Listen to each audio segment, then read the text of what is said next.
இந்த மாலை வேளையிலும் மீனமாய் கூட இந்த 2வது நாள் கூடுகையில் தேவநாமத்தை கனப்படுத்த அநேகர் நேரலிலே ஜாயின் பண்ணியிருக்கீங்க. நான் பார்த்தேன். இன்னும் அநேகரை உற்சாகப்படுத்துங்கள். கத்த நிச்சயமாக இந்த மாலை வேளையில் நம்மோடு கூட பேசும்படியாக அனுகூலமான நன்மையிலாக கத்த நெருக்க தேவன் கருவில்லும்படியாக நீங்கள் யாவரும் ஆவத்தோடும் உற்சாகத்தோடும் தேவநாமத்தை கனப்படுத்த ஒன்று சேர்ந்து வரும்படியாகவும் நாளை மாலை கூட்டத்துக்கு ஆயத்தமாகுங்கள். வராதவங்களை இப்பொழுதையும் ஞாபகப்படுத்தி டைம் சொல்லுங்கள். இந்த நாளில் கூட நம்முடைய இந்த வருட விசேஷ நம்முடைய பரிசுத்த வார கூடுகள் விசேஷ செயல் வந்திருக்கிறதானே பாஸ்டர் வால்டர் பாண்டியன் ஐயா அவர்களை ஒரு விசை கூட இயேசுநாமத்தில் இந்த மாலுவிழில் அன்போடு கூட வாழ்த்தி வருவதை கத்த நம்மோடு கூட வாழ்த்தி பகிர்ந்தளிக்கும்படியாய் ஐயா அவர்களை கரங்களை தற்றி இந்த மாலுவிழில் வரவேற்போம். கர்த்தருடைய பரிசுத்த நாமத்துக்கு மைமுண்டதாக நாம் யாவரையும் கர்த்தர் அவருடைய சமூகத்தில் கர்த்தர் ஒன்று சேர்த்தா கர்த்தர் நாம் இந்த ஸ்தோத்திரிக்கிறேன். இந்த நாளில் நம்ம இது ஒரு முக்கியமான நாள். ஏன்னா பரிசுத்தமாக்கப்படுதலுக்காக நம்ம இந்த இடத்துல நம்ம கூடி வந்திருக்கிறோம். நம்மளுடைய சரீரமாகி இந்த ஆலயத்தை நம்ம பரிசுத்தப்படுத்தணும்னு சொல்லி நம்ம நேற்று தினத்தில் நம்ம தியானித்தோம். ஸோ கர்த்தர் பெரிய காரியங்களை செய்வாராக. அந்த நம்ம எதெல்லாம் நம்ம படிக்கிறோமோ, எதெல்லாம் என்னென்ன செய்தியெல்லாம் நம்ம கேட்குறோமோ, அது வீடுகளில் போய் நம்ம என்ன செய்யணும்? தியானம் பண்ணணும். தியானம் பண்ணும்போது தான் நம்மளுடைய வாழ்க்கையில் அது கிரியை செய்யும், இல்லாட்டி என்ன செய்யாது? கிரியை செய்யாது. பாருங்கள், கர்த்தர் பெரிய காரியங்களை செய்வாராக. இந்த நாளில் கர்த்தர் இந்த இடத்துக்கு நம் யாவரையும் கொண்டு வந்திருக்கிறார். அதனால் கர்த்தருடைய நாமத்தை நான் ஸ்தோத்திரிக்கிறேன். இந்த நாளில் எத்தனையோ பேர் இந்த நாளை காணாமல் கூட அவங்க மரித்து போயிருக்கலாம். ஆனால் கர்த்தர் நம்மளுக்கு கிருபை புரிந்து இந்த நாளை பார்க்க கர்த்தர் நம்மளுக்கு என்ன செய்திருக்கிறார்? கிருபை செய்திருக்கிறார். அதனால் கர்த்தருடைய நாமத்தை நான் ஸ்தோத்திரிக்கிறேன். மீண்டுமாக நம்ம அந்த வசனத்தை நாம் வாசிக்கலாம். மத்தேயு எழுதின சுவிசேஷம் 21ஆம் அதிகாரம் 18ஆம் வசனம் மாத்திரம் நம்ம வாசிக்கலாம். அவர் நகரத்தில் திரும்பி வருகையில் அவருக்கு பசி உண்டாயிற்று. அப்படி தலையில் தாழ்த்தி நம்ம ஜெபிக்கலாம். இந்த வசனத்திலிருந்து கர்த்தர் நம்மளோடு பேசும்படியாக, கர்த்தர் நம்மளை ஆசீர்வதித்து தரும்படியாக நம்ம ஜெபிப்போம். ஸ்தோத்திரம் கர்த்தாவே, வானத்தையும் பூமியும் படைத்த எங்கள் எலோஹிம் தேவனே, எங்கள் எல்ஷடாய் தேவனே, துதிக்கிறோமப்பா. யெகோஷுவா மேசியாவின் நாமத்தினாலே ஜெபிக்கிறோம். கர்த்தாவே, வாசிக்கப்பட்ட இந்த வசனத்தில் இருந்து நீர் எங்களோடு பேசுங்கப்பா. கர்த்தாவே, நாங்கள் என்ன செய்ய நீர் சித்தமாக இருக்கிறீரோ, நாங்கள் எப்படி இருக்கணுங்கிறது உமக்கு சித்தமாக இருக்கிறதோ, எங்களுடைய வாழ்க்கை எவ்விதமாக மாறணும்னு உம்முடைய சித்தமாக இருக்கிறதோ, அப்படியாக நீர் எங்களை மாற்றி அமைக்கும்படியாக ஜெபிக்கிறேன். உம்முடைய வார்த்தையினால் எங்களை சுத்திகரிக்கும்படியாக ஜெபிக்கிறேன். வாலிபன் தன் வழியை எதனால் சுத்தம் பண்ணுவான்? வசனத்தினால் தன்னை காத்துக்கொள்வதனால் தானே என்று வேதம் சொல்லுகிறதப்பா. அந்த வார்த்தையின்படி வசனத்தினால் நாங்கள் எங்களை காத்துக்கொள்ள நீர் எங்களுக்கு உதவி செய்யும். ஒவ்வொருத்தரையும் ஆசீர்வதிங்கப்பா. கர்த்தாவே, நாங்கள் ஒன்றுமில்லை, எங்களை பரிசுத்தப்படுத்துங்க. எங்களை ஒவ்வொரு விஷயம் எங்களை பரிசுத்தப்படுத்துங்கப்பா. உம்முடைய நாமத்தை மகிமைப்படுத்தி தாங்க. தாழ்த்தி உம்முடைய கரத்தறிகிறோம். மீட்பெரும் இரட்சகருமாகிய யெகோஷுவா மேசியா நாமத்தில் கேட்டுக்கொள்கிறேன், ஜீவனுள்ள நல்ல பிதாவே. ஆமென், ஆமென். நேற்று தினத்தில் நம்ம 2 காரியங்களை குறித்து நம்ம பார்த்தோம். முதலாவது காரியம், இந்த ஆலயமானது இது ஜெப வீடா என்ன செய்யணும் இருக்கணும் அப்படிங்கிற காட்சி நம்ம பார்த்தோம். அடுத்த 2வது காரியம், இந்த ஆலயத்துக்குள்ள தேவனை நம்ம என்ன செய்யணும்? கனப்படுத்தணும். நம்ம தேவனுடைய நாமத்தை என்ன செய்யணும்? கனப்படுத்தணும் அப்படிங்கிறத நம்ம என்ன செய்தோம்? நம்ம பார்த்தோம். இன்னைக்கு இன்னும் 2 காரியத்தை குறித்து நம்ம என்ன செய்ய போகிறோம்? பார்க்க போகிறோம். யெகோஷுவா அவர் எருசலேமுக்குள்ள வந்த உடனே அங்கே பவனியாக அந்த கழுதை மேலே ஏறி வரும்போது ஜனங்களெல்லாம் ஆச்சரியப்பட்டாங்க. இவர் யார் அப்படின்னு சொல்லி ஒரு கேள்வி எழுப்பும்போது அநேகர் சொன்னாங்க, இவர் நசரேனாகிய கிறிஸ்து, இவர் தீர்க்கதரிசி அப்படின்னு சொல்லி நிறைய பேர் அவர்கள் பற்றி சாட்சி சொன்னாங்க. இன்னைக்கு அவர் யார் அப்படிங்கிற காட்சியை மீண்டும் ஒரு விசை உங்க முன்னாடி நான் வைக்க போறேன். பாருங்க, வேதம் சொல்லுது 18ஆம் வசனத்தில், அவர் அந்த நகரத்துக்குள் போகும்போது அவருக்கு என்ன உண்டாயிட்டான்? பசி உண்டாயிற்று. அவருக்கு என்ன உண்டாயிட்டு? பசி உண்டாயிட்டு. நம்ம தேவாதி தேவனுக்கு என்ன உண்டாயிட்டான்? பசி உண்டாயிட்டு. அவர் மனுஷனா? இல்லையே. அவருக்கு பசி எடுக்க வேண்டிய அவசியம் இல்லையே. பசி எடுக்கும் போது அவர் ஒரு மனுஷன். ஆனால் அதே சமயம் 5 அப்பத்தையும் 2 மீனை ஆசீர்வதித்து 5000 பேருக்கு போஷிக்கும் போது அவர் யாரு? அவர் தேவன். அவர் படகுல உறங்கும் போது அவர் யாரு? மனுஷன். அதே சமயம் காற்றையும் கடலை அதட்டும் போது அவர் யாரு? தேவன். அவரை மனிதனாகவும் நீங்க பார்க்கலாம், தேவனாகவும் நீங்க என்ன செய்யலாம்? பார்க்கலாம். பாருங்க, அவருக்கு பசி உண்டாயிற்று. அவர் அங்க அத்திமரத்துக்கிட்ட போய் ஏதாகிலும் பழங்கள் இருக்குதான்னு சொல்லி பார்க்கிறார். அவர் எதை தேடி அங்க போறார் அப்படின்னா கனியை தேடி தான் என்ன செய்யறார், அங்க போறார். யார்கிட்ட என்ன வரவு இருக்கு அப்படின்னு சொல்லி பார்க்க போகல. அவர் எதிர்பார்த்தது என்ன அப்படின்னா இந்த மரத்துல கனி இருக்குதா. இன்னைக்கு அதுதான் இன்னைக்குள்ள காட்சியும். இன்னைக்கு கர்த்தர் நம்மகிட்ட என்ன எதிர்பார்ப்பார் அப்படின்னா அவர் கனியை தான் எதிர்பார்ப்பார். நம்மகிட்ட பலவிதமான வரங்கள் இருக்கலாம். பிசாசு துரத்தக்கூடிய வரங்கள் இருக்கலாம், அந்நிய பாஷை பேசக்கூடிய வரங்கள் இருக்கலாம், தீர்க்க தரிசனம் உரைக்கக்கூடிய வரங்கள் இருக்கலாம், ஞானத்தை பேசக்கூடிய வரங்கள் இருக்கலாம். இப்படி பலவிதமான வரங்கள் நம்ம கொண்டவர்களாக காணப்படலாம். ஆனா கர்த்தர் என்ன எதிர்பார்க்கிறார் அப்படின்னா நம்மகிட்ட எதிர்பார்க்கிறது அவர் கனியை தான் என்ன செய்கிறார், எதிர்பார்க்கிறார். ஒரு அத்தி மரத்துக்கிட்ட வந்து அவர் வேற என்னத்தை எதிர்பார்க்கிறார் பாருங்க. அவர் அங்க பார்க்கிறார், கனியை ஒன்றும் காணும், அங்க வெறும் இலைகள் மட்டும்தான் அங்க காணப்படுது. உடனே இனிமேல் உன்னிடத்தில் யாருமே கனி என்ன செய்ய மாட்டாங்க, புசிக்க மாட்டாங்கன்னு சொன்ன உடனே அப்பொழுதே அது என்னதாயிட்டான், பட்டு போச்சு. அப்பவுமே பட்டு போச்சு. இனிமே கனியை சாப்பிட மாட்டீங்க, உன்னிடத்தில் கனி உருவாகாது அப்படின்னு சொன்ன உடனே அந்த மரம் அப்பவுமே என்ன செஞ்சுட்டு பட்டு போயிட்டு. பாருங்க, பட்டு போன மரங்களை குறித்து நீங்க பார்க்கணும்னா நீங்க யோனாவை நினைச்சு பாருங்க. அவன் மலைக்கு உச்சியில போய் இருந்துட்டு நினைவே பட்டணம் எப்படி அழிய போகுதுன்ட்டு பார்த்துக்கிட்டு இருக்கிறான், எதிர்பார்த்துட்டு இருக்கான். கர்த்தர் இந்த நினைவே பட்டணத்தை அழிக்க போறார் அப்படின்னு சொல்லி அதை பார்த்துட்டு இருக்கும்போது உச்சி வெயில்ல அவனால் தாங்க முடியல. கர்த்தர் பார்த்தார், ஒரே இரவு ஒரு மரத்தை கர்த்தர் என்ன செய்தார், உருவாக்கினார். உருவாக்கிட்டு அடுத்த இரவு அந்த மரம் என்ன செய்யிட்டு, ஒரு பூச்சி வந்து எல்லாத்தையும் என்ன செஞ்சுட்டு அழிச்சு போட்டுது. பாருங்க பாருங்க, அவன் மனசுல ரொம்ப துக்கப்படுறான். அப்பதான் கர்த்தர் சொன்னார், ஒரு நாள்ல முளைத்து அடுத்த நாள் மறிக்கக்கூடிய இந்த மரத்தை பற்றி நீ இவ்வளவு கவலைப்படுவேயானால் வலது கரத்துக்கும் இடது கரத்துக்கும் வித்தியாசம் தெரியாத இத்தனை ஜனங்களை குறித்து நான் எவ்வளவு கவலைப்படுவேன். பாருங்க, அவர் என்ன எதிர்பார்க்கிறார் அப்படின்னா அவர் அந்த மரத்துல இருந்து கனியை தான் எதிர்பார்க்கிறார். இவன் இந்த மரத்தை குறித்து காமிக்கும் போது அந்த ஃபுல் நினைவே பட்டணத்தை இவன் கண்ணு முன்னால காமிக்கிறார். ஒரு மரத்தை வச்சு நினைவே பட்டணத்தை முழுமையா அந்த யோனாவுக்கு அவர் காமிக்கிறார். இந்த ஒரு மரத்து அழிவை உன்னால சகிக்க முடியலே, அப்ப இத்தனை ஜனங்களை நான் எப்படி அழைப்பேன்? ஏன்னா அவங்களுக்குள்ள மனம் திரும்புதல் காணப்பட்டுச்சு.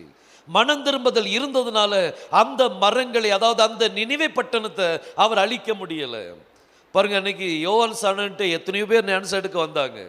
ஆனா அவர் ஒரே ஒரு வார்த்தை சொன்னாரு, விரியன் பாம்பு குட்டிகளே, வடன் கோபத்துக்கு தப்பித்துக்கொள்ள வகை காட்டினவன் யார்?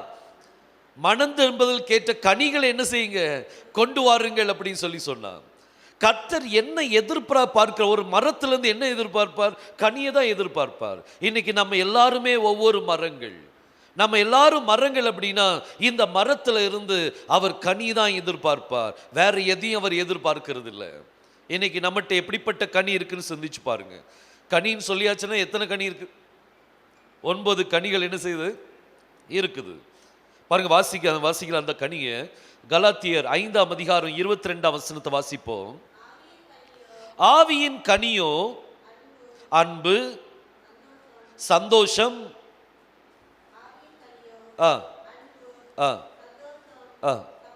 சமாதானம், நீடிய பொறுமை, தயவு, நற்குணம், விசுவாசம், சாந்தம், இச்சை அடக்கம், இப்படிப்பட்டவைகளுக்கு விரோதமான பிரமாணம் ஒன்றும் இல்லை. இந்த 9 கனி அங்க வேதம் சொல்லுது, ஆவியின் கனியோ ஒரு கனி தான். ஆனா அதுல எத்தனை தன்மைகள் இருக்குது? 9 தன்மைகள் என்ன செய்து இருக்குது. இந்த 9 தன்மைகளும் ஒரு கனிக்குள்ள வரும்போது பரிபூர்ண நிலையில ஒரு கனி, இந்த பழுத்த ஒரு கனியை நீங்க பழத்தை நீங்க பார்த்தீங்கன்னா அதுதான் அன்பு. அதுதான் என்னது? அன்பு. எல்லா விதமான தன்மையும் அந்த கனிக்குள்ள இருக்கணும். இப்போ கடைசி சொல்லப்பட்ட இச்சை அடக்கத்தை எடுத்துக்கிடுவோமே. இப்போ நம்ம இங்க எத்தனை பேர் இருக்கிறோம்? எத்தனை பேர் சொல்ல முடியும் எனக்கு இச்சை அடக்கம் இருக்கு அப்படின்னு சொல்லி? எத்தனை பேர் சொல்ல முடியும்? இச்சைன்னு சொல்லும் போது பிறனுடைய பொருளை இச்சையாதிருப்பாயாக, அதுவும் என்னது தான்? இச்சை தான். நம்மளுடைய வாழ்க்கையில் நம்ம போயிட்டு இருக்கிறோம், சே நம்மகிட்ட இதே மாதிரி இருந்தால் நல்லா இருக்குமே அப்படின்னு சொல்லி நம்ம இச்சைக்கிறோம், அதுவும் என்னதுதான்? இச்சை தான். மாம்சத்தின் இச்சை இருக்குது, கண்களின் இச்சை இருக்குது. இந்த இச்சைகள்ல பலவிதமான இச்சைகள் இருக்கு, இதுல எனக்கு எதுவுமே இல்லை அப்படின்னு சொல்லி யாராவது ஒருத்தர் சொல்ல முடியுமா? சொல்ல முடியாதுன்னா அப்ப இன்னும் கனியே ஆரம்பிக்கலன்னு சொல்லி அர்த்தம். ஆனா நம்ம என்ன நினைக்கிறோம் அப்படின்னா, என்கிட்ட எல்லாமே இருக்குது, நம்மளே ஏமாத்திட்டு இருக்கிறோம். பாருங்க, கிறிஸ்தவன் யாரையுமே ஏமாத்த மாட்டாங்க, ஆனா தன்னைத்தானே என்ன செய்வாங்க? ஏமாத்துவாங்க. எப்படி ஏமாத்துவாங்க? நான் ரொம்ப பரிசுத்தமா இருக்கிறேன், நான் கரெக்டா இருக்கிறேன் அப்படின்னு நினைப்பாங்க, அவங்களே ஏமாத்திக்கிட்டு இருக்கிறாங்க. நோ, நம்மளே ஏமாத்தக்கூடாது. உள்ளதை உள்ளபடி நம்ம என்ன செஞ்சு சொல்லிடணும். இருக்குதா இல்லையா? இல்லைன்னா இல்லை, அவ்வளோதான். கர்த்தர்கிட்ட கேட்கணும், கர்த்தாவே எனக்கு தாங்கப்பா. ஒரு சகோதரன் தன்னுடைய மகனை கூட்டிட்டு சீஷர்கள்ட்ட போனான். அவங்களால அந்த பிசாசை துரத்த முடியல. உடனே நேர கம்ப்ளைண்ட் எடுத்துட்டு யெகோஷுவாட்ட போனான். போய் சொன்னா, அவங்க சீஷர்கள்ட்ட கொண்டு போனேன், அவங்களால என் பையனை சுகப்படுத்த முடியலன்னு சொன்ன உடனே கர்த்தர் சொன்னார், நீ விசுவாசித்தா தான் தேவனுடைய மகிமையை பார்ப்பாய். அப்போதான் அவன் சொன்னான், கர்த்தாவே என் அவிசுவாசம் நீங்க எனக்கு என்ன செய்யுங்க, உதவி செய்யுங்க. ஒத்துக்கிட்டான், என்கிட்ட அவிசுவாசம் இருக்கு, அதை நீங்க என்ன செய்யுங்க, எடுத்து போடுங்க. அதே போல இன்னைக்கு இந்த 9 விதமான கனி, இந்த 9 தன்மைகளை சொல்றேன்னு, அதுல இச்சை அடக்கம் அப்படின்னு சொல்ற இந்த கடைசி அந்த பாயிண்ட் கூட நம்மகிட்ட என்ன செய்யல, இல்லை. ஏதாவது ஒரு இச்சையில மாட்டிக்கிடுதோம். வாலிப பிள்ளைகள் ஏதாவது ஒரு இச்சையில மாட்டிக்கிடுறாங்க, வயதானவங்க ஒரு இச்சையில மாட்டிக்கிடுறாங்க, ஒவ்வொருத்தரும் ஒவ்வொரு இச்சையில மாட்டிட்டு இருக்கிறாங்க. அதுல இருந்து நம்ம என்ன செய்ய வேண்டியிருக்குது, வெளியே வர வேண்டியிருக்கு. மனம் திரும்புதலுக்கு ஏற்ற கனியை நம்ம என்ன செய்யணும், வெளிப்படுத்தி காமிக்கணும். சரி, நான் இப்போ உங்கள்கிட்ட கேட்குறேன், எத்தனை பேர்கிட்ட அன்பு இருக்குது? அன்பு இருக்கா? எல்லாட்டையும் அன்பு இருக்கா? ஓகே, அன்பு இருக்கு. ஓகே, ரொம்ப சந்தோஷம். அதுக்கு அன்புனா என்னது? What is love? நம்ம லவ்னு சொன்னோடனே சரி, இப்போ நான் நாங்கள் 2 பேரும் உங்கள் வீட்டுக்கு வரோம், ஐயாவும் நானும். உடனே நீங்கள் டீ காஃபி எல்லாம் போடுறீங்க, அது மிக்சர் வைக்கிறீங்க, பழங்கள் வைக்கிறீங்க, நல்லா உபசரிக்கிறீங்க. இதுதான் அன்பா? இது அன்புடைய ஒரு பாகம், அன்புக்குள்ள ஒரு பாகம். ஆனால் அன்பு என்ன செய்யும்னா, சகலத்தையும் தாங்கும், சகலத்தையும் நம்பும். அன்புக்கு பொறாமை இல்லை. நீங்க 1 கொரிந்தியர் 13ஆம் அதிகாரத்தை நீங்க வாசித்தீங்கன்னா, அன்பினுடைய தன்மைகளை பற்றி 15 தன்மைகளை பற்றி அதுல கொடுத்திருக்கும். அந்த 15 தன்மைகளும் இருந்துச்சுன்னா அந்த அன்பு பரிபூர்ணப்பட்டுட்டுன்னு சொல்லி அர்த்தம். இன்னைக்கு அந்த அன்பு எப்படிப்பட்டது? நம்ம நினைக்கிறோம் நம்ம கரெக்டா இருக்கிறோம் அப்படின்னு சொல்லி. ஆனா இந்த அன்புலையும் கொஞ்சம் குறைபாடு என்ன செய்து இருக்குது. நம்மகிட்ட சிலவங்கிட்ட 10% தான் அந்த அன்பு இருக்கும், சிலவங்கிட்ட 20% இருக்கும், சிலவங்கிட்ட 50% இருக்கும். ஆனா அன்புல நம்ம பரிபூர்ணப்பட வேண்டிய இருக்குது. நம்ம இப்போ எந்த நிலைமையில இருக்கிறோமோ அந்த நிலைமையை விட நம்ம இன்னும் என்ன செய்ய வேண்டிய இருக்குது, பக்குவப்பட வேண்டிய இருக்குது. பாருங்க, கனி வச்சுதான் அந்த மரத்தை நம்ம என்ன செய்ய முடியும், நிதானிக்க முடியும். நல்ல மரமா கெட்ட மரமான்னு சொல்ல முடியும். எதை வச்சு? கனியை வச்சு. வரங்களை வச்சு நிதானிக்க முடியாது. எனக்கு தெரிஞ்ச நிறைய பேர் அந்நி பாஷை நல்லா பேசுவாங்க, தீர்க்கதரிசனம் நல்லா சொல்லுவாங்க, ஆனா வாயிலிருந்து வர்ற வார்த்தையை பார்த்தீங்கன்னா கெட்ட வார்த்தைகள் சரமாரியா என்ன செய்யும், வரும். அப்போ இது தேவனுடைய ஆவியா அப்படின்னு ஒரு சந்தேகம் என்ன செஞ்சிடும், வந்துடும். ஒரு உண்மையான ஒரு மரம், நல்ல மரத்தை எப்படி நீங்க கணக்கிடுவீங்க? அதனுடைய கனிகளினால் நம்ம என்ன செய்வோம், அறிவோம். இன்னைக்கு நம்மகிட்ட என்ன கனி இருக்குன்னு சிந்திச்சு பாருங்க. 9 விதமான கனியை நம்ம வாசித்தோம். நீடிய பொறுமை. நீடிய பொறுமை இல்லாத கிறிஸ்தவங்கள்ட்ட நீடிய பொறுமை இருக்குது, அப்படிதானே? கரெக்டு தானே? எல்லாட்டையும் நீடிய பொறுமை இருக்கா? அல்லாட்டி வீட்டில் சண்டை கிட்ட போடுறீங்களா? அண்ணன் ஒன்று சொல்லிட்டான், அக்கா ஒன்று சொல்லிட்டா, தங்கச்சி ஒன்று சொல்லியாச்சு, தம்பி ஒன்று சொல்லியாச்சு, ஹஸ்பண்ட் ஒன்று சொன்ன, மனைவி ஒன்று சொல்ல, சண்டைகள் வரக்கூடாது. எல்லாத்தையும் என்ன செய்யணும், தாங்கணும். நீடிய பொறுமை என்ன செய்யணும், காணப்படணும். பாருங்க, சில நேரம் சிலவங்க நம்மளை திட்டுவாங்க, நாம எல்லாம் சகிச்சு விடுவாங்க. சரி, கர்த்தர் சகிக்க சொல்லியிருக்கிறார், நம்ம என்ன செய்யணும், சகிக்கணும். நீடிய பொறுமை காமிப்பாங்க. எல்லாத்தையும் முடிச்சுட்டு வீட்டில் போய், சரி இவ்வளோ பேசுனா நானும் ஒரு வார்த்தை சொன்னேன்னு இல்லை, நானும் ஒரு வார்த்தை சொல்லியிருக்கோன்னு நீங்கள் நினச்சிங்க, அவ்வளோதான், முடிஞ்சு. உங்கள்கிட்ட அந்த கனி என்ன செய்யாது, இல்லைன்னு சொல்லி அர்த்தம். அவர் கர்த்தர் முகத்தை பார்க்கிற தேவன் அல்ல, அவர் இருதயத்தை பார்க்கிற தேவன். மனிதனோ முகத்தை பார்க்கிறான். ஜனங்கள் பார்ப்பாங்க, பரவாயில்லப்பா இவ்வளவு ஏச்சு வாங்குற, ஒரு வார்த்தை கூட சொல்ல அப்படின்னு சொல்லி ஜனங்கள் சாட்சி சொல்லுவாங்க. ஆனா உள்ளத்துக்குள்ள நீங்க எவ்வளவு திட்டிட்டு இருக்கீங்களோ அதை யார் பார்த்துக்கிட்டு இருக்கிறா, கர்த்தர் பார்த்துட்டு இருக்கிறார். பாருங்க, வேதம் சொல்லுது, மனிதனோ முகத்தை பார்க்க, கர்த்தர் என்ன செய்கிறார், இருதயத்தை பார்க்கிறார். அப்போ எங்க இருந்து கனி வெளிப்படணும்? சரீரத்தில் வெளிப்படுற கனி இல்லை, நம்மளுடைய உள்ளத்துல கனி என்ன செய்யணும்? வெளிப்படணும். நம்ம எல்லாரும் மரங்கள். கர்த்தர் எதை தேடி உங்ககிட்ட வருவார் தெரியுமா? நீங்க அவருக்கு எவ்வளவு காணிக்கை கொடுக்கீங்கன்னு தேடி வரமாட்டார். நீங்க அவருக்கு எவ்வளவு ஊழியம் செய்றீங்கன்னு சொல்லி வரமாட்டார்.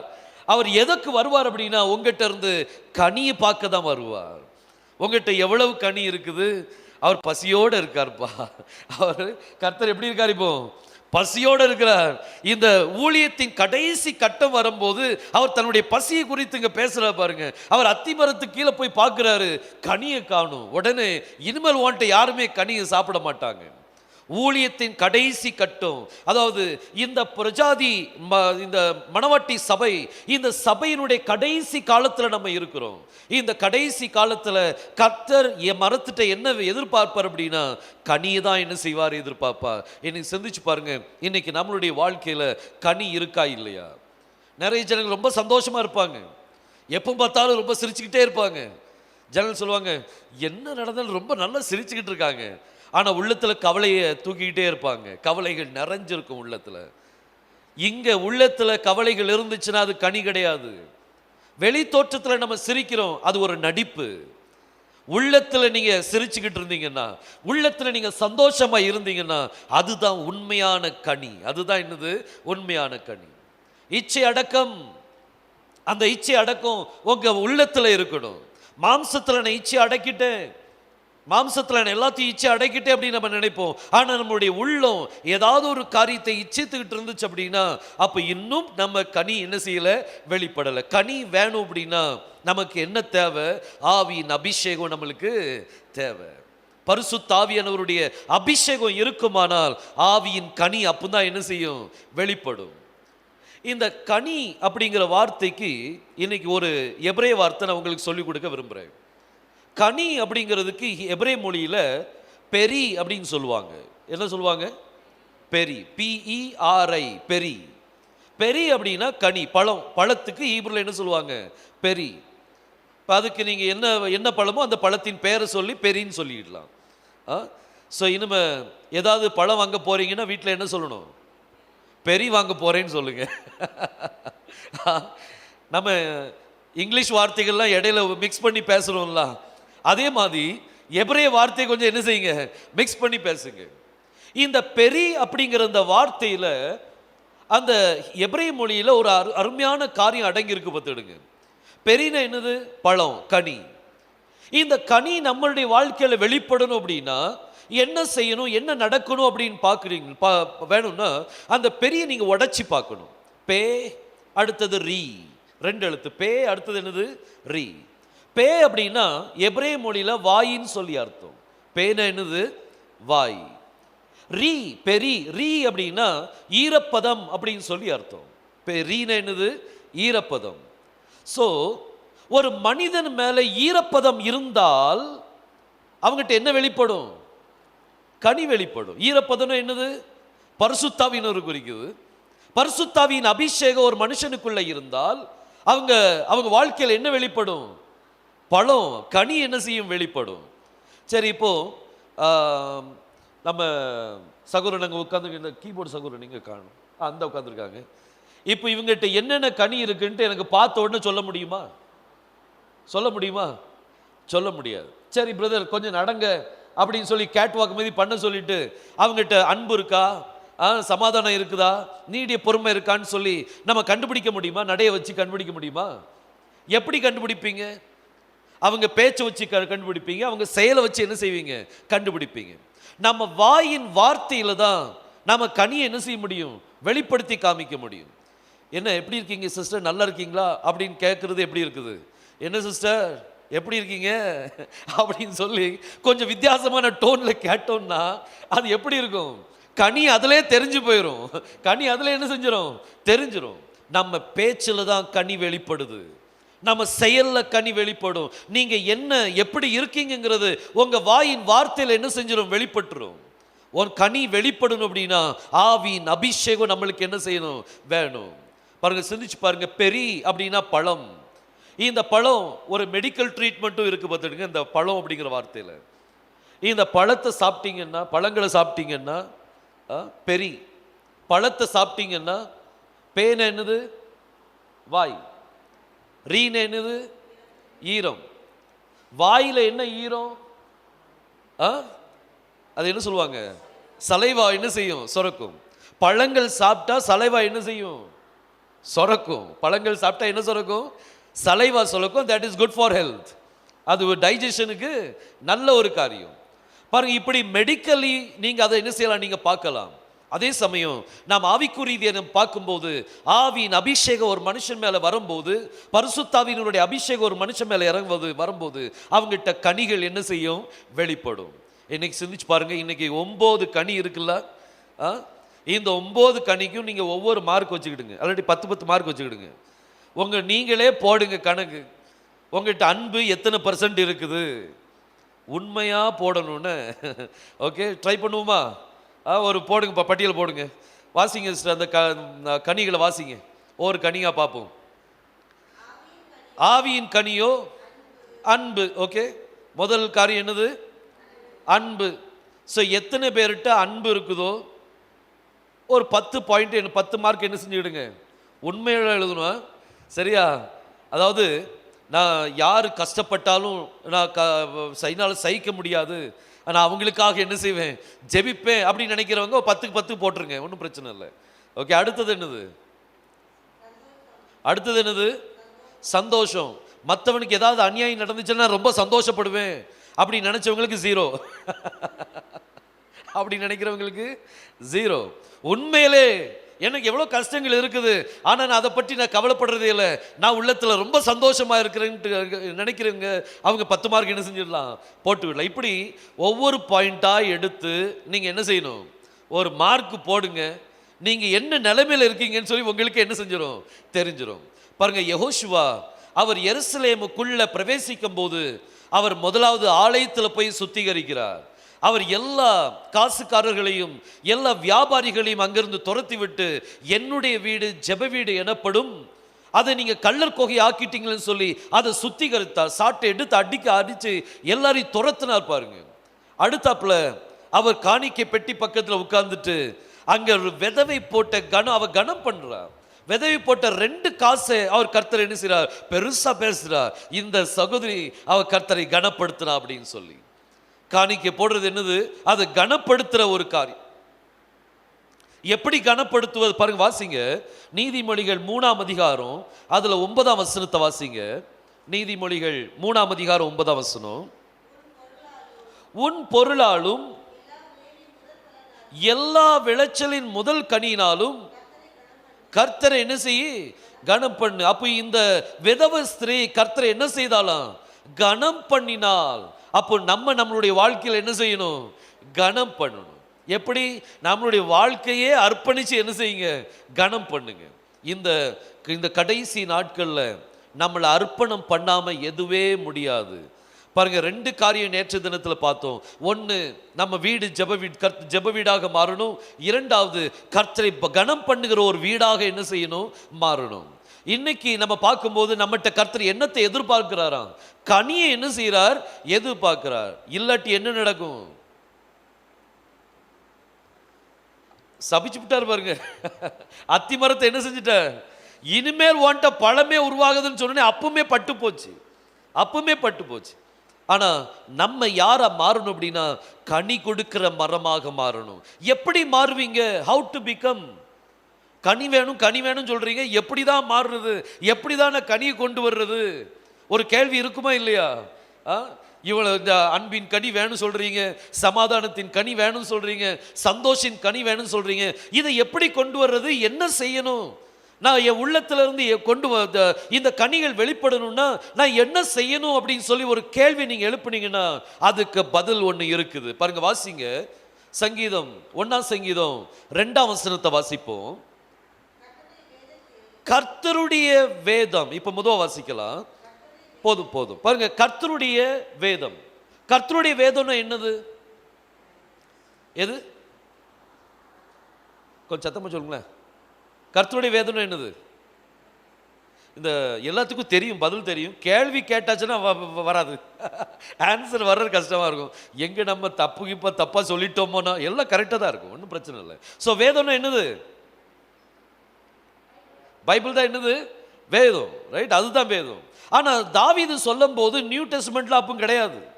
தாவீது சொல்லும்போது நியூ டெஸ்ட்மெண்ட் இருந்துச்சா? இல்ல, கிடையாது. எரேமியா தீர்க்கதரிசி புத்தகம் இருந்துச்சா? இல்ல. வேதம் அப்படின்னு சொல்லும்போது அவங்களுக்கு, அதாவது மோசேயினால் எழுதப்பட்ட அந்த 5 ஆகமம் வந்து அவங்களுக்கு என்னது? வேதம்.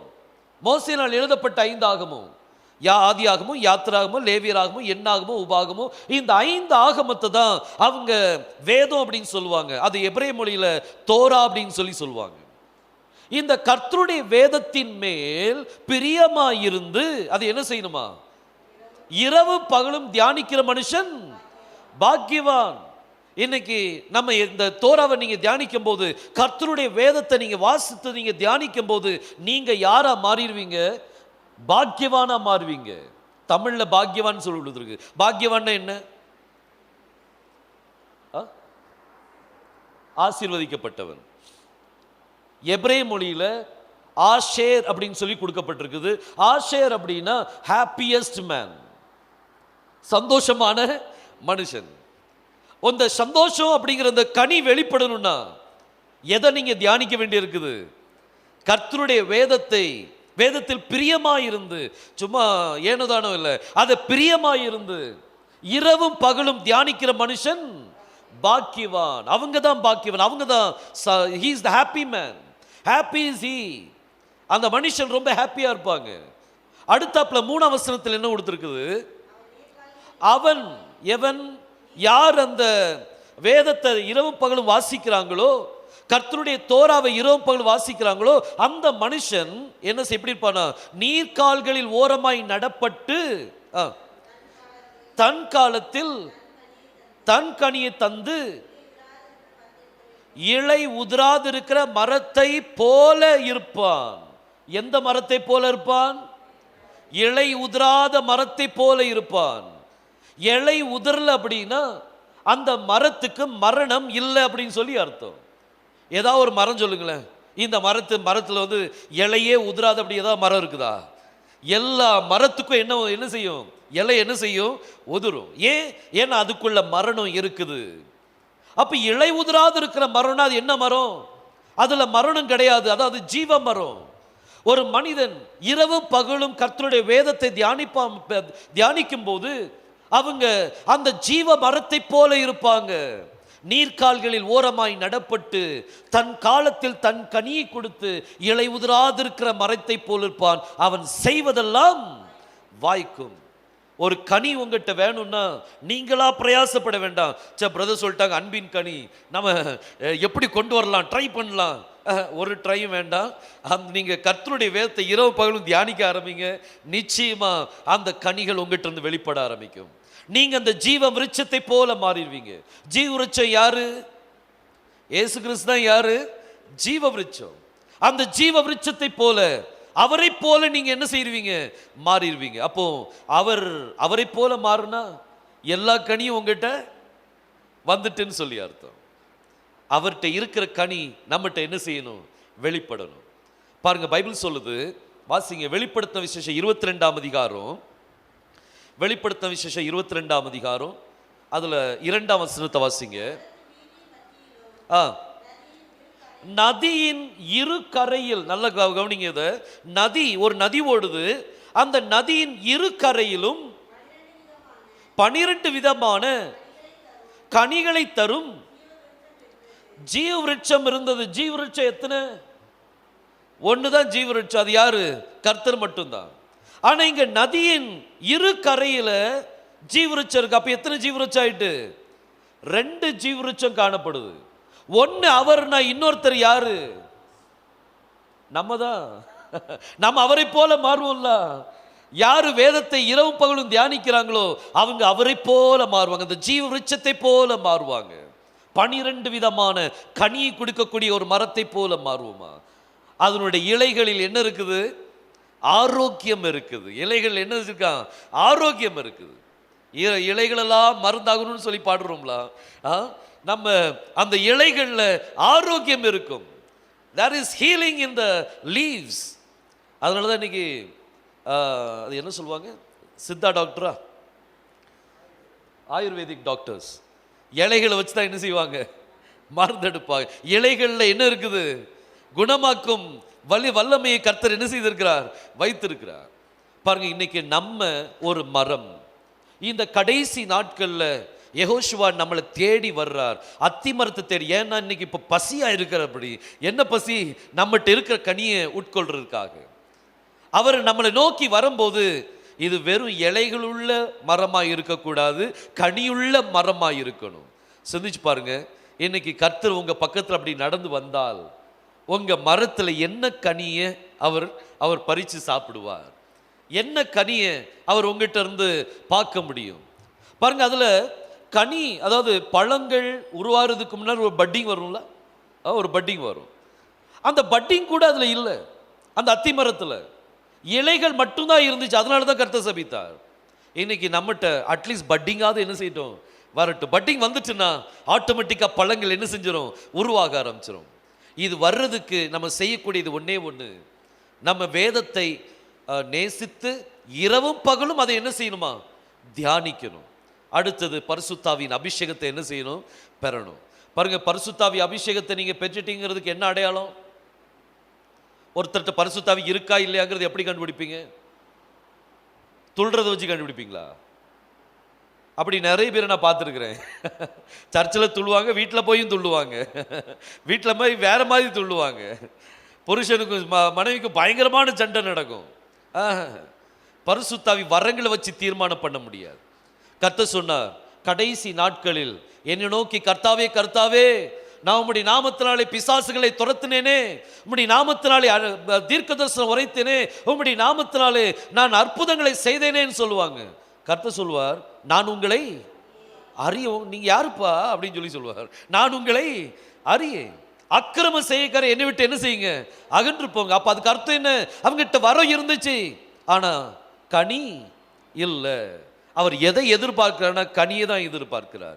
இன்னைக்கு நம்மகிட்ட வரம் இருக்குதோ இல்லையோ, ஆனா கர்த்தர்ட்ட கனி வேணும். கனி வேணும்னா ஆவியானவருடைய அபிஷேகம் நம்மளுக்கு வேணும். ஆவியானவருடைய அபிஷேகம் வந்தால் துள்ளுவாங்க அப்படிங்கிறது இல்லை, துள்ளாமலேயும் கர்த்தருடைய அபிஷேகம் என்ன செய்ய இருக்கும்? கர்த்தருடைய அபிஷேகம் வந்துட்டுன்னா அவங்ககிட்ட கனியை மட்டும்தான் நீங்க பார்ப்பீங்க. கனியை வச்சு தான் நீங்க அடையாளம் கண்டு கொள்ள முடியும். மற்றபடியை நீங்க என்ன செய்ய முடியாது? கண்டு கொள்ள முடியாது. பாருங்க, இங்க முதல் காரியம் நம்ம பார்த்தோம், கர்த்தர் இந்த வீடு ஜெப வீடா மாறணும்னு சொல்லி எதிர்பார்க்கிறார்.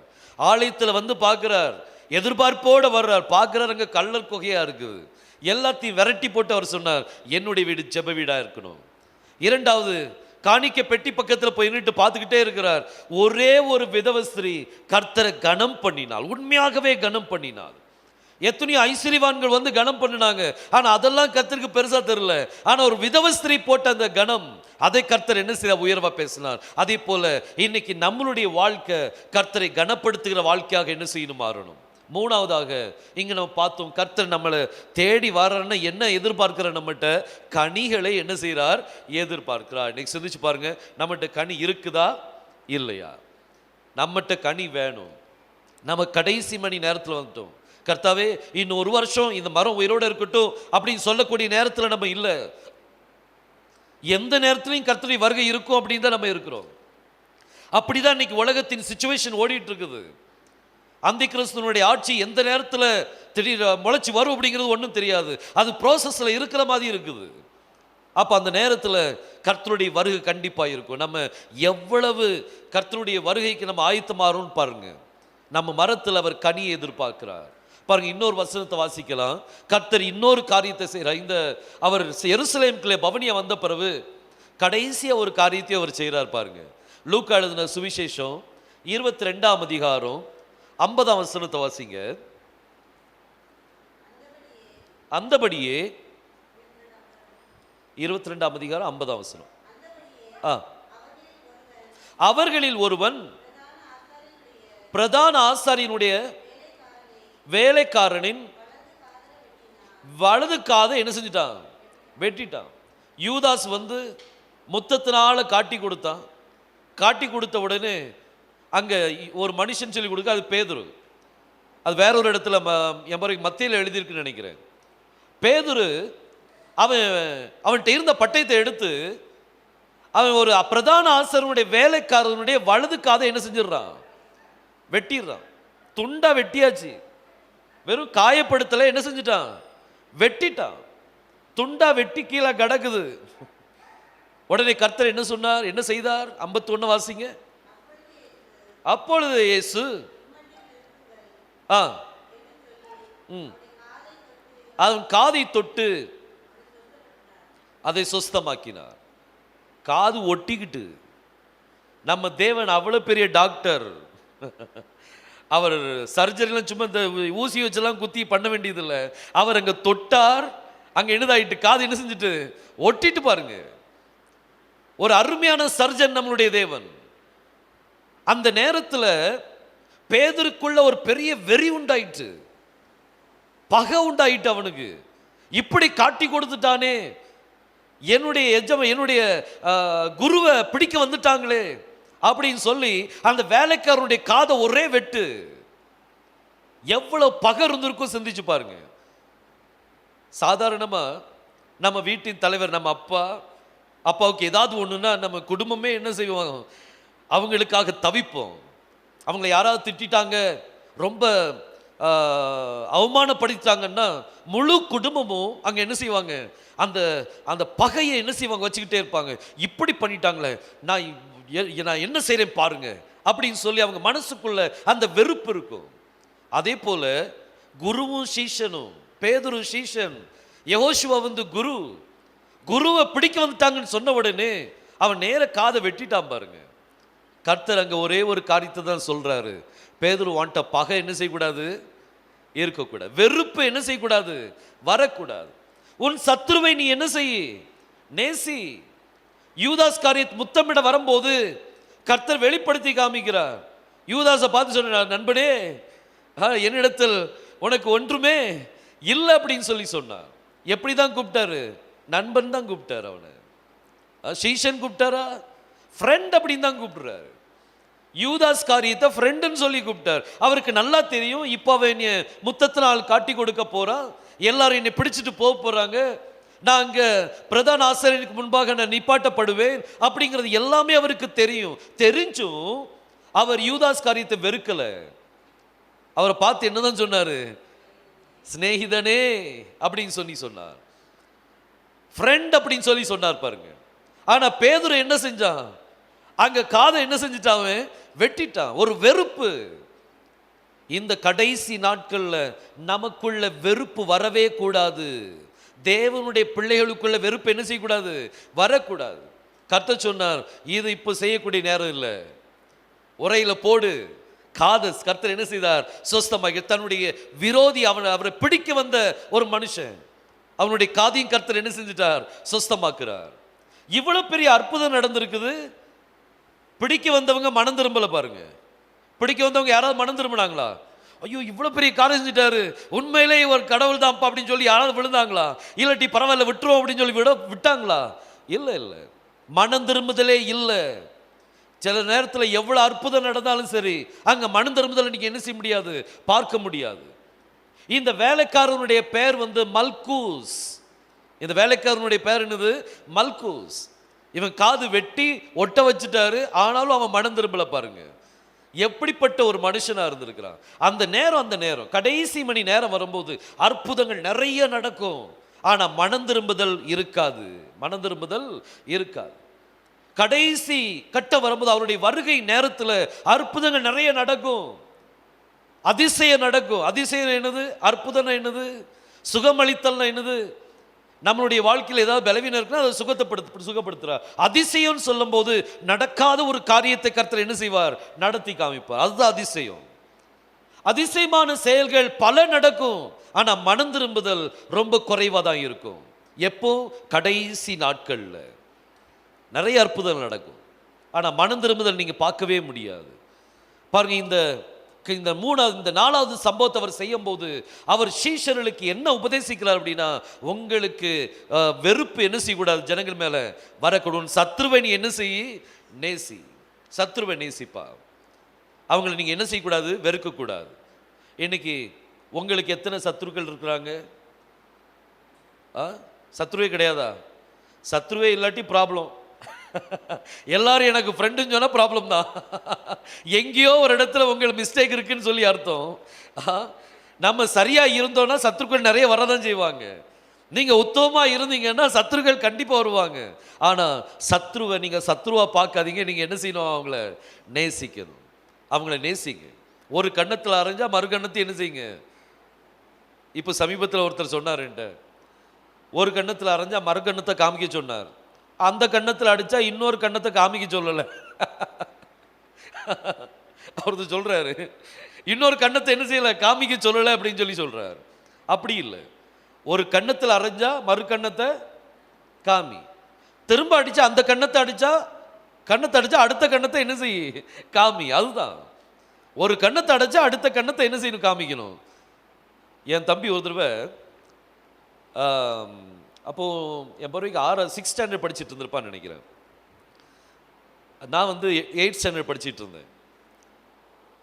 அழுதுகிட்டே வந்தான் வீட்டுக்கு. என்னை எல்லாரும் போட்டு அடிச்சு விட்டாங்க அப்படின்னு சொன்னான். அடிச்சுட்டாங்கன்னு சொன்னோடனே நானும் அடித்தேன். நானும் அவனை போட்டு அடிக்கிறேன். அடித்த பிறகு அவன் சொல்கிறான், இல்லை அவங்க என்கிட்ட சொன்னாங்க, உங்கள் பைபிளில் எழுதிருக்கலாம் ஒரு கன்னத்தில் இருந்தால் இன்னொரு கன்னத்தை காமின்னு சொன்னார்ல, அப்போ நான் உன்னை ஒரு கன்னத்தில் அன்னைக்கு அறையிறேன், நீ இன்னொரு கன்னத்தை காமி அப்படின்னு சொல்லி கிண்டலாக பண்ணியிருக்கிறாங்க, அடிச்சிருக்கிறாங்க. இவன் அடுத்த கன்னத்தையும் காமிச்சு கொடுத்துருக்கிறான். இன்னைக்கு ஊழியக்காரன்னு இருக்கிறாரு, இன்னைக்கு ஊழியத்தை செய்கிறாங்க. அப்புறம் அடுத்த கன்னத்தை அடிச்சாலும் இன்னொரு கன்னத்தையும் காமிச்சிருக்கிறான்.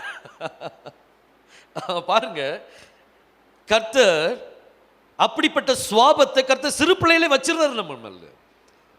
நம்ம கேட்கிற உபதேசம் நமக்குள்ள வந்து இறங்கும். அது வசனத்தை மட்டும் கேட்கறத விட்டுட்டீங்கன்னு வைங்க, நமக்குள்ள மறுரூபம் நடக்காது. பாருங்க, எப்பவுமே நான் எல்லா இடத்துலையும் ஒரு காரியத்தை சொல்வது உண்டு. கோழி முட்டை இட்ட உடனே அந்த முட்டை மேல அது என்ன செய்யும்? அடகாக்கும். அது மேல வந்து உட்காரும். எத்தனை நாள் உட்காரும்? 21 நாள் கிட்டத்தட்ட என்ன செய்யும்? உட்காரும். இது அது மேல ஒரு 5 நாள் உட்கார்ந்த பிறகு முட்டையை பார்த்துட்டு, என்னடா இது முட்டை ஒண்ணுமே ஆக மாட்டுக்க, சரியில்லை போல அப்படின்னு சொல்லிட்டு எந்திரிச்சு போயிருதா? இல்லை, இன்னும் உட்கார்ந்துட்டே தான் இருக்குது. 10 நாள் ஆன பிறகு அந்த முட்டை அப்படியே தான் இருக்குது, எந்த மாற்றமும் இல்லை, வெளி தோற்றத்தில் எந்த மாற்றமும் இல்லை. 20வது நாள் பார்க்குது, 20வது நாளும் அது அப்படியே தான் இருக்குது, எந்த மாற்றமும் இல்லை. 21வது நாள் ஒரு சத்தம் கேட்கும், டொக்கு டொக்குன்னு சத்தம் கேட்கும் உள்ள இருந்து. என்னன்னு பார்த்தா இதனுடைய ரூபத்தில் ஒரு குஞ்சு வெளியில வரும் பாருங்க. அப்ப இவ்வளவு நாளும் என்ன நடந்துச்சு? இந்த கோழி அந்த முட்டை மேல இருக்கும்போது கோழிக்குள்ள இருந்த அந்த உஷ்ணம், அந்த ஹீட், அந்த உஷ்ணமானது அந்த முட்டையை தொட தொட தொட தொட அந்த முட்டைக்குள்ள ஒரு மர்மம் நடந்து கொண்டே இருந்துச்சு.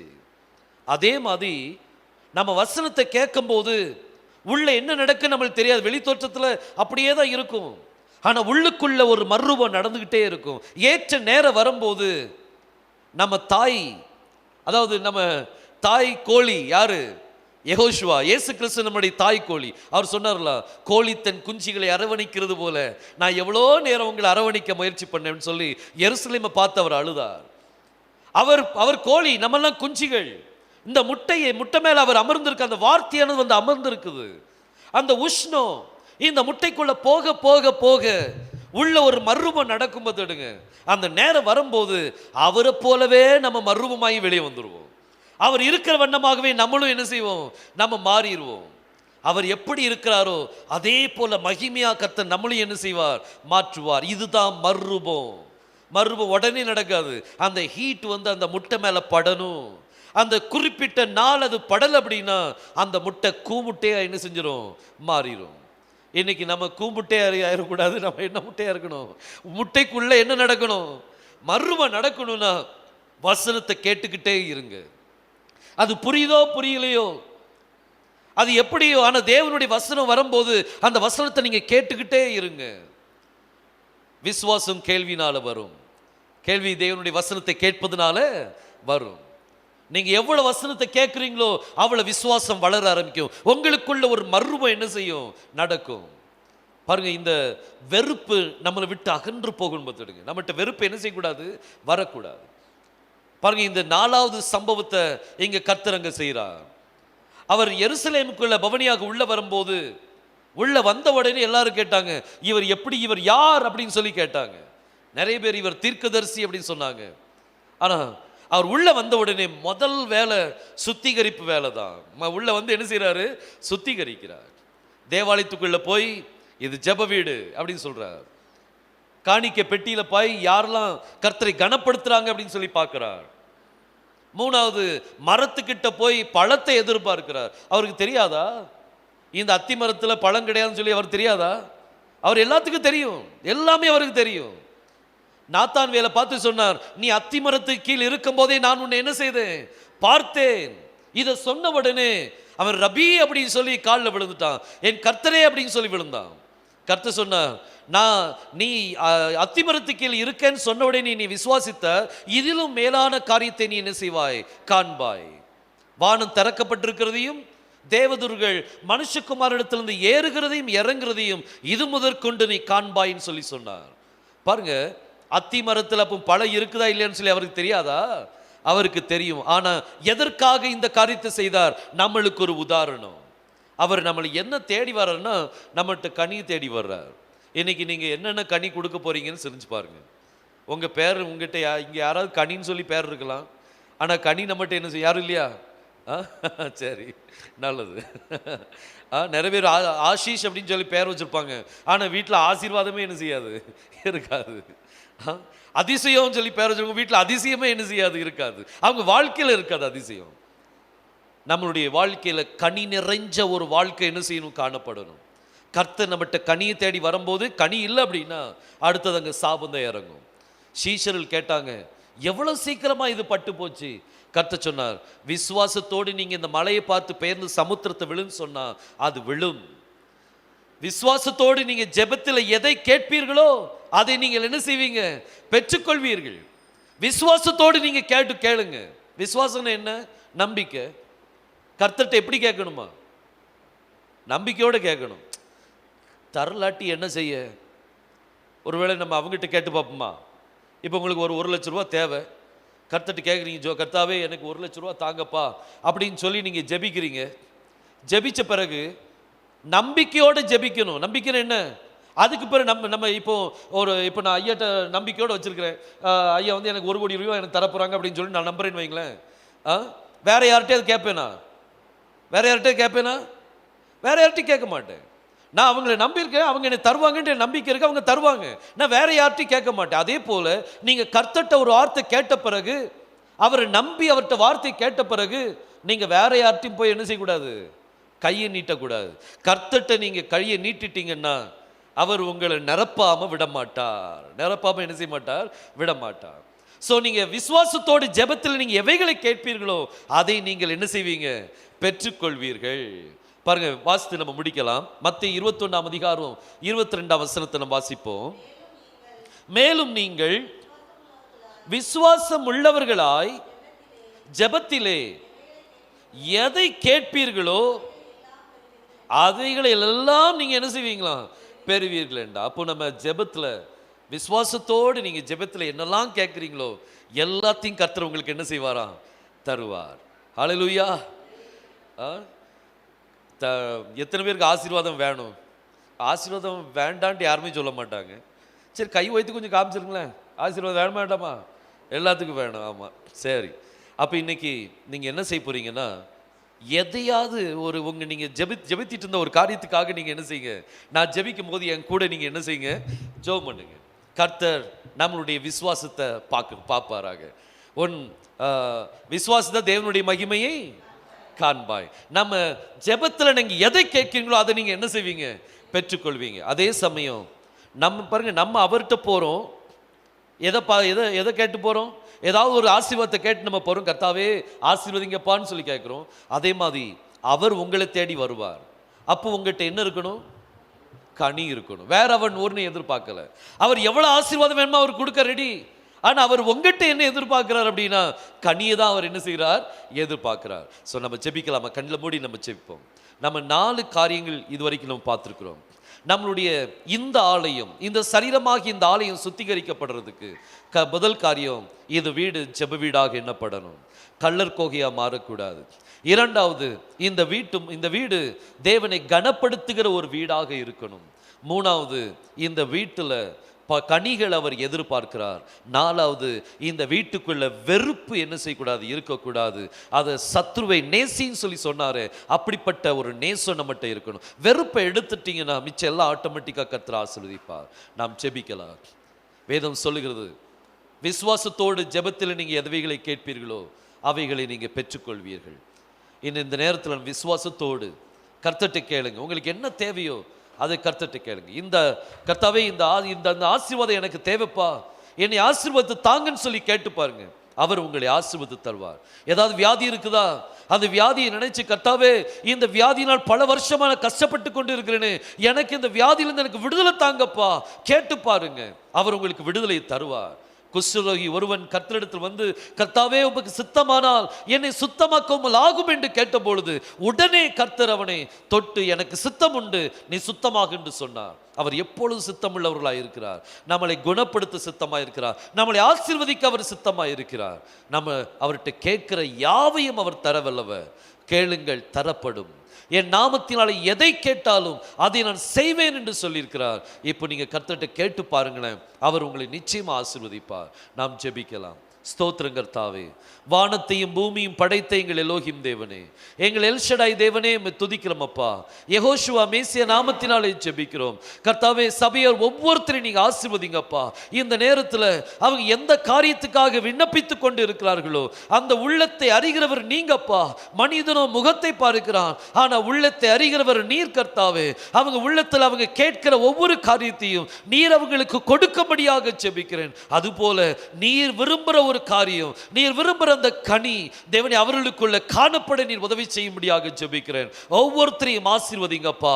தாழ்த்தி உம்முடைய கரத்தில் தருகிறோம். நீர் மாத்திரம் மகிமைப்படுவீராக கர்த்தாவே. அடுத்த தடவை வரும்பொழுது கர்த்தாவே, நான் இதை கர்த்தரிடத்தில் கேட்டேன், கர்த்தர் எனக்கு பதில் கொடுத்தார் என்று சொல்லக்கூடிய சாட்சிகளை கேட்க நீர் எங்களுக்கு கிருபை செய்யுங்கப்பா. ஆசீர்வதிங்க. தாழ்த்தி உம்முடைய கரத்தறிகிறோம். மீட்பெரும் இரட்சகருமாகிய யெகோஷுவா மேசியா நாமத்தில் கேட்டுக்கொள்கிறேன், ஜீவனுள்ள நல்ல பிதாவே, ஆமென்.